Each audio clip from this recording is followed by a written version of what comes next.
untuk proyek-proyek yang pemerintah saat ini, Bu, walaupun memang ada refocusing anggaran, namun saat ini kita juga masih terus berjalan secara optimal untuk proyek-proyek pemerintah.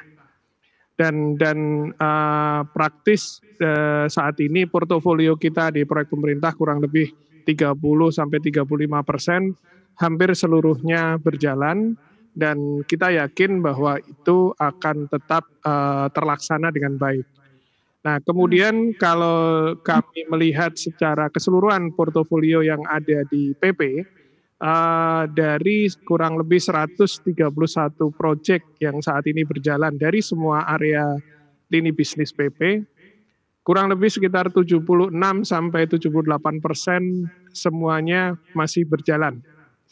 Mungkin itu, Bu Maria, yang bisa saya sampaikan. Oke, ada renegosiasi tersendiri atau tidak kepada pemerintah begitu ya, terkait mengenai proyek yang mungkin agak sedikit harus tertunda begitu, atau mungkin agak lebih panjang ke depannya begitu, seperti apa Pak Novel?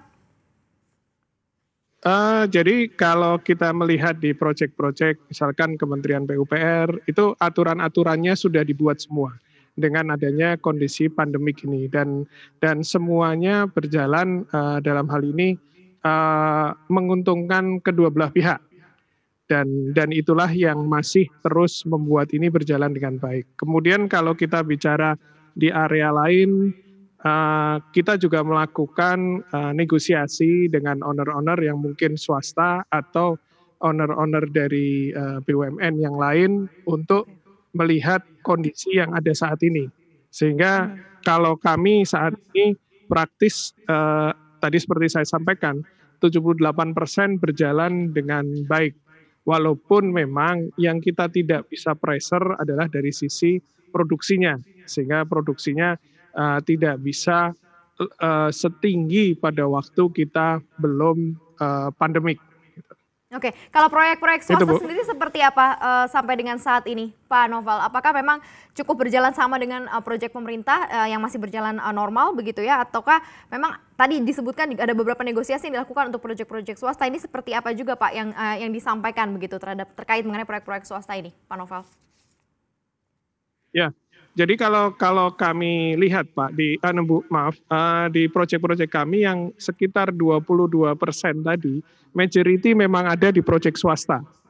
Jadi proyek-proyek swasta mungkin karena dalam hal ini mereka terkait dengan penjualan, mereka mungkin juga terkait dengan bisnisnya, di mana sekarang juga semakin, bukan semakin ya, kalau saya lihat untuk spend saat ini mereka menahan untuk spend membeli properti, sehingga majority proyek swasta memang berhenti. Namun ada beberapa yang masih berjalan dengan melakukan negosiasi-negosiasi yang tentunya itu melihat dari sisi overhead yang kita lakukan di sana, karena tadi kembali lagi karena produksi kita tidak bisa tinggi, akhirnya kita juga tidak, antara biaya overhead dengan produksi menjadi tidak berimbang. Nah, inilah yang kita negosiasikan dengan mereka. Tapi majority memang terhenti berapa ya swasta? Berapa persen Bapak yang tertunda Pak kalau untuk swasta? Mungkin kalau swasta itu hampir 85% tertunda, Bu.